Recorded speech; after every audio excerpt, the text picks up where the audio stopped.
Coming out of the pandemic, we're dealing with all kinds of mental health issues.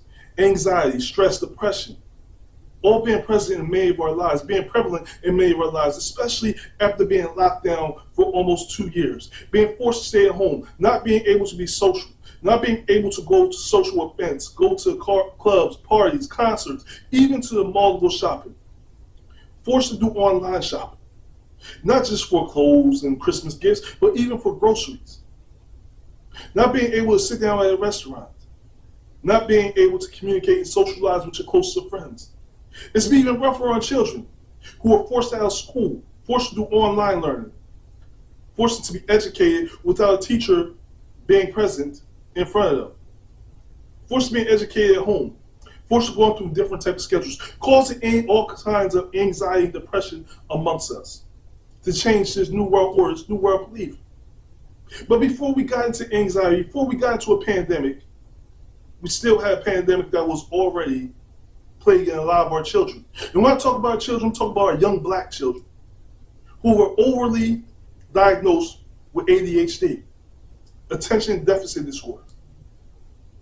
They're overdiagnosed for it when they go to school because they have trouble focusing, trouble sitting still, trouble completing certain assignments in math and English. They're deemed that they must be suffering from ADHD. There must be a bigger issue there. There must be either ADHD or something's going wrong at home that needs to be addressed. There has to be a bigger deal here. So a lot of times, you don't look to see if a child is going through depression. Don't look for signs of anxiety.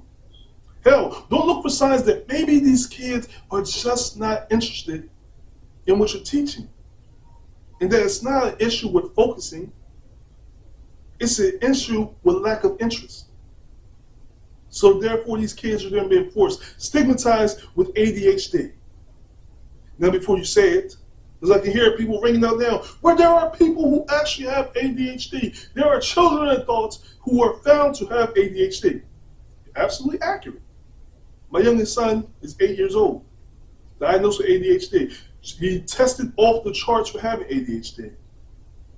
But before we get into treatment, and we will talk about that, we took proper precautions to get him treatment, sitting down with psychiatrists before we put him on medication to make sure that indeed was the issue.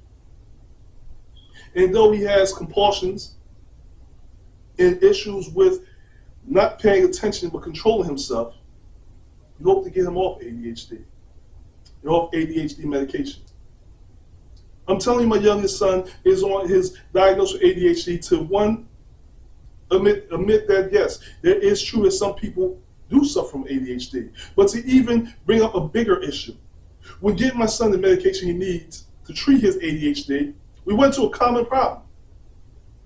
We ran into a common problem where most pharmacies run out of ADHD medicine. It's so popular, it's so prevalent right now that they can't keep it in stock. So often when we refill his medication, we have to travel to multiple different pharmacies to try to find someone who actually has his medicine in stock. It's so popular, it's in such demand, that it's hard for pharmacies to keep the medication in stock. It's literally flying off the shelves. It's like they got a Black Friday sale on ADHD medication. I want to get one free, and everybody's trying to get in on it. Selling faster than new TVs. But the reality is my oldest son was once also diagnosed with ADHD. Why was he diagnosed with ADHD? Well, when he got to the 3rd grade, he started acting out a little bit. Started behaving a little erratic. Had trouble sitting down. Had trouble behaving himself. Trouble focusing. But it wasn't so much trouble focusing because as I talked to the teachers, my son come home, he does school, does his work, sit there, plays games, he's perfectly fine. Never had a problem focusing. But one day, I'm going to tell you a story, people. Me and my wife went to a parent-teacher conference. We sat down in the hallway waiting for the teacher to invite us into the room. We noticed three female white teachers were standing at the end of the hall, other end of the hall, congregating, sitting there talking. We noticed that they kept looking in our direction. We wasn't off-put by it because, truthfully, we're commonly looked at when we walk around, whether we're at the mall or out just shopping. So we didn't think too much into it, up until the teacher finally opened the door and invited us in, and we noticed those 3 white women came walking down the hall into the classroom, sat down. Now, in a look of confusion that me and my wife shared, we had to sit here and listen to these teachers all talk about how my child was behaving in class. This is the first time, people, we have ever heard about all the horrific things my son was doing in school. All put by a surprise, caught off guard, we kind of panicked. Had to be something serious. Long story short, my son was put in an IEP class, which was recommended by teachers. He was put on medication for ADHD, which was recommended by his pediatric doctor. Long story short, my son's now 13. He's no longer on ADHD medication. He's no longer receiving ADHD treatments. My son's no longer acting up in classes. Actually doing pretty well in school. Now, was it that the treatment did him well? No, because there is no cure for ADHD, people, only treatment. We'll get into that in a little bit. So the reality of the situation is, was my son truly suffering from ADHD? Or was he another casualty of a young black man who was over-exaggerated and over-diagnosed for having ADHD?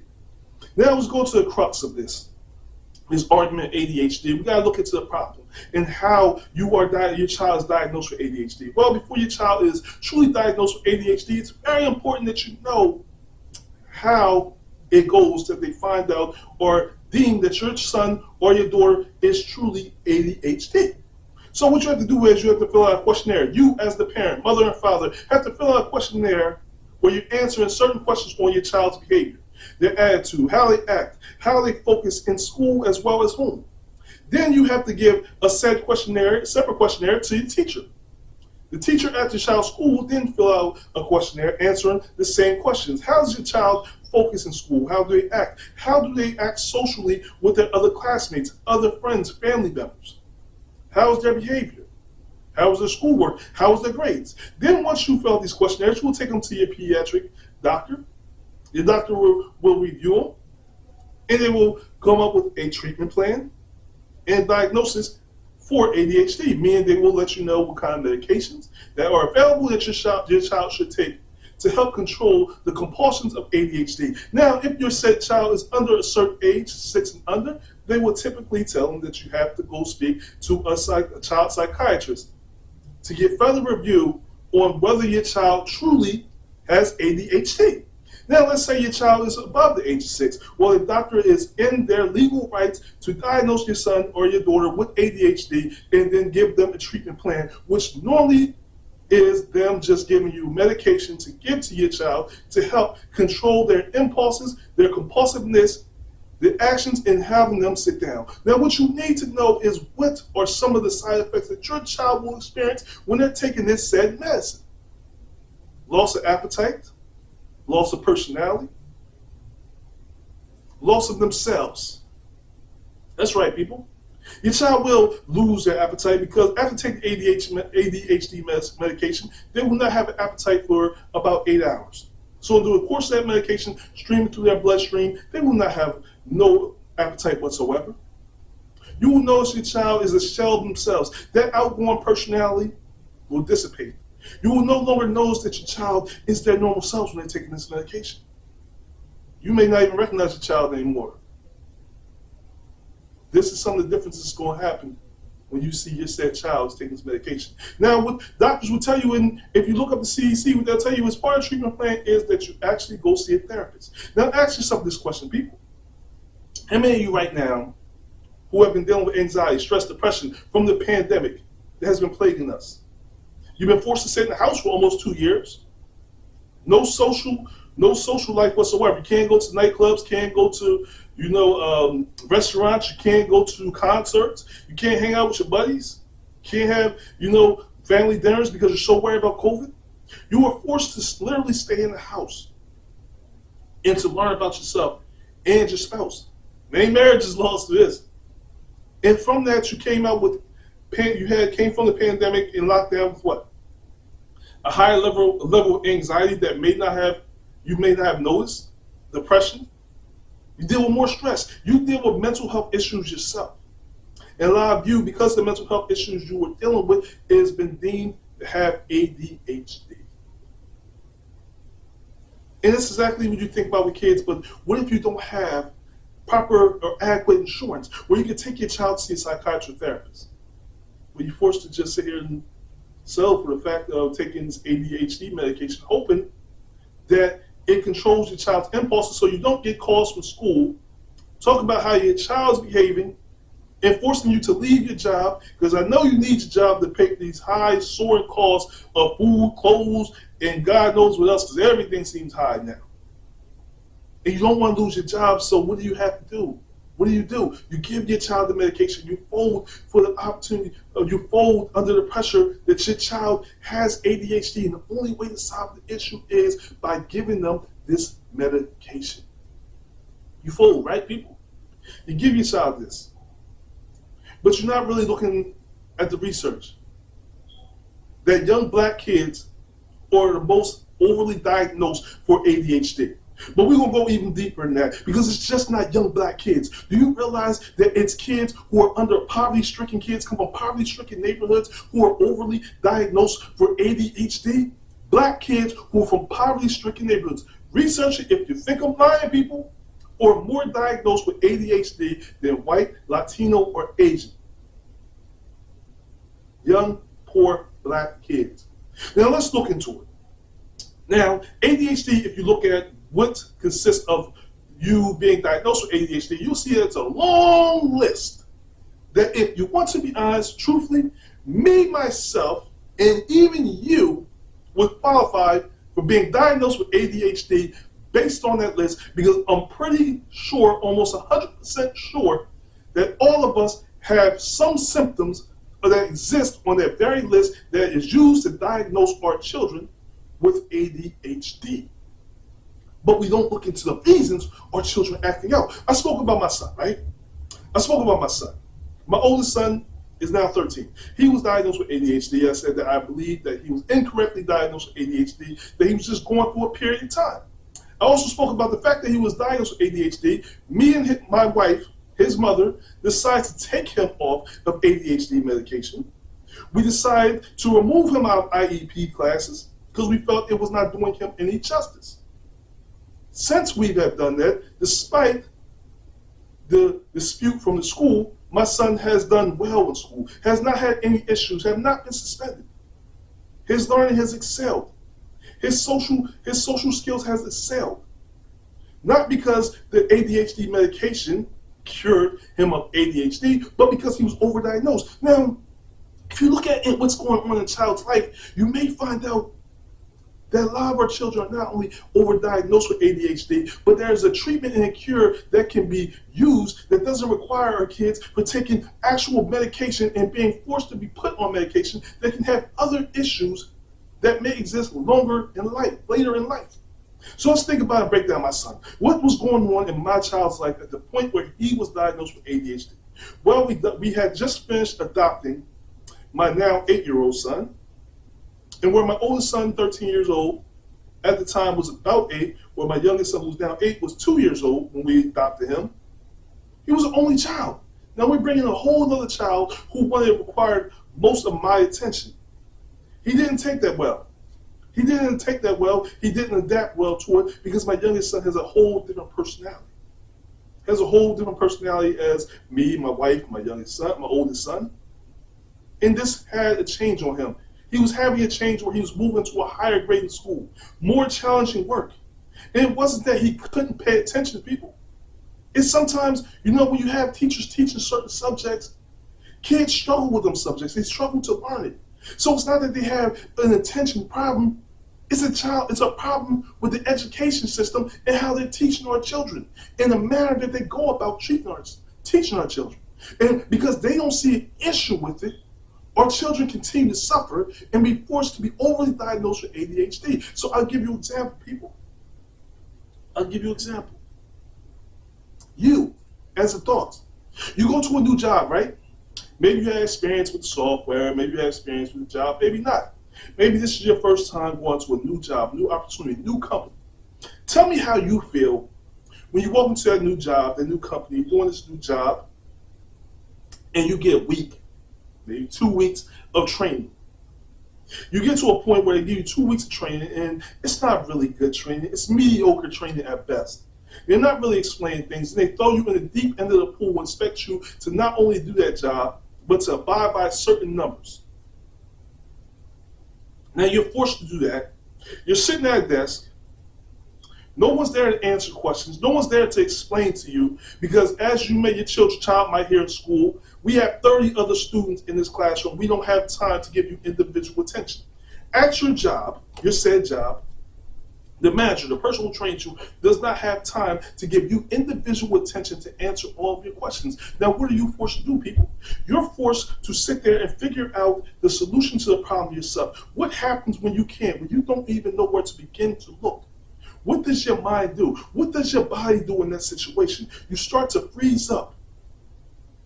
Your mind starts to go into purgatory. You start to feel isolated.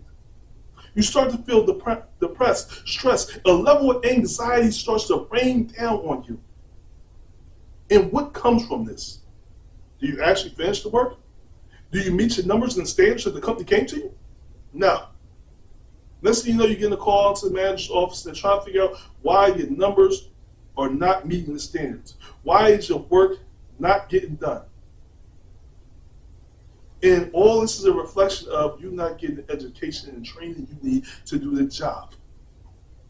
You go home, anxiety, stressed, depressed, not feeling like you can talk about it, being embarrassed that you couldn't learn it, or feeling stupid that you didn't learn this, or you didn't have the capabilities to learn it. You start to think that, come on, maybe I have a learning disability. Maybe I'm just not good enough. Maybe I'm not smart enough. You start to say many things that cause a level of depression, anxiety, stress inside your brain. Your blood pressure starts to rise. You don't feel comfortable with telling people how you're feeling because you're worried that they're going to more beat you down, talk about you, and more further explain that you're not smart enough to learn this stuff. This is what you as an adult experience. Now imagine your child sitting there in math class and they're learning algebra, division, and it's their first time, teacher teaching them it, they're not quite getting it. And they're embarrassed because their friends and the other classmates are teasing them and laughing at them when they ask a question. The teacher doesn't have time to individually give them the attention they need, to give them that extra assistance. Now they're dealing with bullying. Now they're dealing with not only bullying in the classroom, because see, these are children who are the product of Facebook, social media era, who have to now deal with bullying even at home. There's no escaping it anymore. There's no escaping the fact that they can't learn. They're sent home with homework. When the teachers talk to them, they're telling you about how your child is not performing up to their capabilities, up to the school standard, up to their grade standard, that they have a learning disability, they have an issue. Now your kid is starting to act out. They don't want to sit still in school. They become the class clown to redirect their focus, the focus from the classmates and the teacher, from the ability that they do not understand what they're being taught. They do not understand what they're being taught. So they start acting out to redirect that energy and attention from that, because they don't want to experience the embarrassment of showing up in front of the class and not knowing how to do work. So they start acting out. They start not being able to sit still because the depression and anxiety is forcing them to be fidgety, which is one of the characteristics that will make you eligible when you're diagnosed for ADHD. Start fidgeting, tapping their toes. They can't sit still. Anxiety kicks in. Depression kicks in. And because of this, instead of really identifying the real issue is not that your child is suffering from ADHD, they're suffering from a broken education system. They're being carted off and forced and formed into a system where they're giving medication and they're giving a stigma of mental health of having ADHD, and they're being overdiagnosed and given medicine for something a problem that they do not have. Other issues may exist, because I talked about it before, people. Come to school hungry. Now, as I mentioned, majority of kids who are diagnosed with ADHD comes from poor and poverty-stricken backgrounds. So those said children may not have a nutritional food diet and may not have available to them breakfast or dinner. Some kids might sleep for dinner. So when they come into school, if they miss school breakfast, or if school breakfast was not adequate of pushing down their hunger pains, now they're forced to sit through class hungry, starving, wait until lunch. Let me ask you something as an adult. As an adult right now watching this show, Let me ask you something. Have you ever had to go to work and be hungry?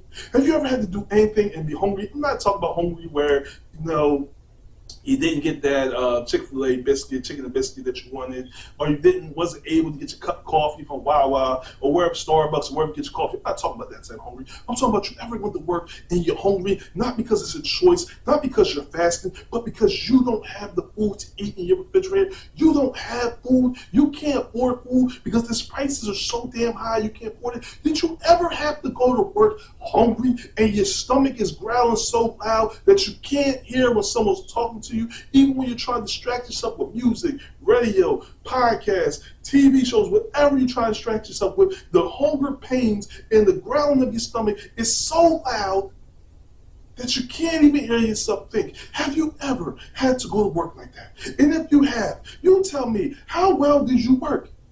How effective were you? How productive were you in that situation when those hunger pains were so loud, when those growls were louder than your own thoughts? Tell me this, people. How effective were you? How productive was you? Now you think about that. As you think about that and you're answering this in an honest fashion, you think about a child who goes to school, is forced to sit there and learn about something that they feel has no bearings on their current or future life, and who are struggling and fighting back and to ignore and overhear and overcome those hunger pains deep inside their stomach, because not only do they not receive breakfast, they may know whatever bullcrap lunch they might get from school may be the only meal they get the entire day. And they're forced to sit in the classroom and focus through this. And because they don't have the capabilities to push through this, just like we don't as adults, what happens? Teacher calls parent-teacher conference, call the school counselor, and what do? They group up, team up, they go through a little checklist. Yep, kid's fidgety. Yep, kid's not listening. Nope, kid's not doing his work. Yep, the kid's acting out. Socially, this child is acting out towards his other classmates, which may lead to the fact that they were being bullied or teased for actually not having the proper clothes, because their stomach is constantly growling, because they don't know or are incapable of learning the education because they're not getting the assistance that they need, and they're being teased. And because of this, they have now been diagnosed with ADHD. Now they have to be on treatment. Now they have to take this medication. You're looking at your child, you don't even realize him no more. That once bubbly personality, used to be joking, happy, is just sitting there looking at you like a zombie. Just looking at you like a zombie, just sitting there staring at you. Remember that Cat Williams? Remember that Cat, it's not funny, but remember that Cat Williams old comedy skit where he's talking about his child was bouncing on walls and stuff, and then he got on medication, and he came to his child just sitting there staring at the refrigerator, and he came to his child and was like, yo man, what you thinking about? And son was like, running. He was thinking about running. He couldn't run. He's like, I can't run though, because dad, this medication no more got me frozen up. I can't run. I want to run. My mind's telling me to run.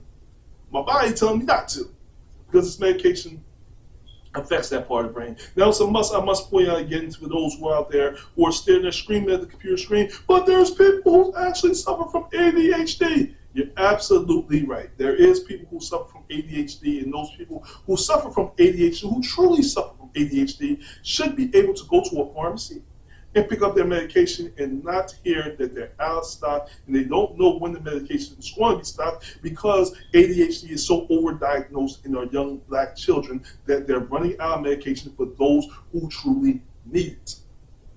No one's sitting here debating whether ADHD exists or doesn't exist, but we are debating and we are discussing the fact that ADHD is overdiagnosed in our children, and even more so in our young black children who come from poverty-stricken neighborhoods, who are forced on medication, losing their personality, never truly addressing or treating the true problem, which are the true problem can exist from several things. One, from going to school being hungry because they come from poverty-stricken neighborhoods where they're not able to get a proper diet, nutrition diet, from home. They're not properly given breakfast, properly given dinner, not because their parents don't give a damn about them, because their parents are working 2 or 3 jobs trying to make enough money to make ends meet, to keep a roof on their heads and lights on. And sometimes these children are not able to always eat.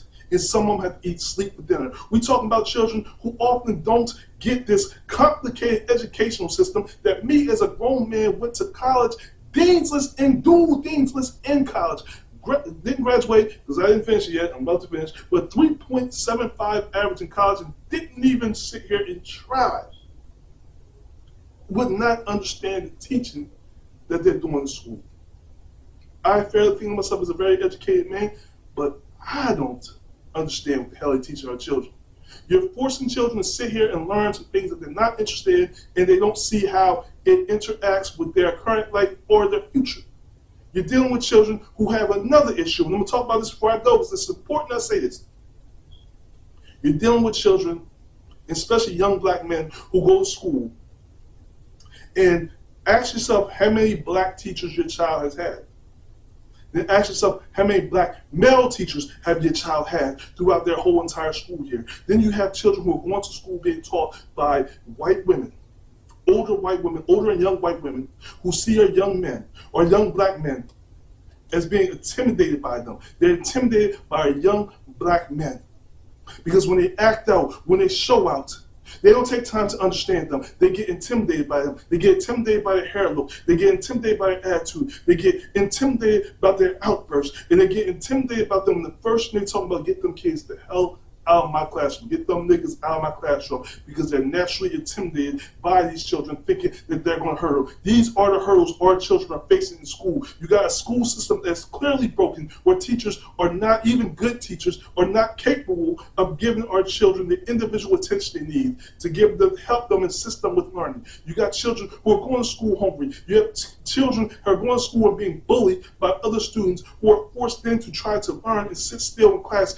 And they've got children who are going to school deal with depression, anxiety, and stress from the education system. Stress, anxiety, depression from what's going on at home or what's going on in their surrounding environments. And they go to school. And because no one truly is sitting there trying to get to the bottom of it, these kids are being overdiagnosed with ADHD. You have a young black men who are going to school being taught by white Caucasian women who have no education or true information or value of our background or culture or of our children, who are then intimidated by young black males, especially when they're getting taller and their hair looks a certain way, who are intimidated by our children. And when they have outbursts, when they speak up, when they have a little bass in their voice, or they disagree or act out to their dismay, have to get them the hell out of here and figure out what's the problem. Because like our social environment, we have to get what scares us, we don't understand, the hell away from us. We got to destroy them. So a lot of our young black kids are being destroyed by being labeled with ADHD. Now, I'm a firm supporter of getting mental health.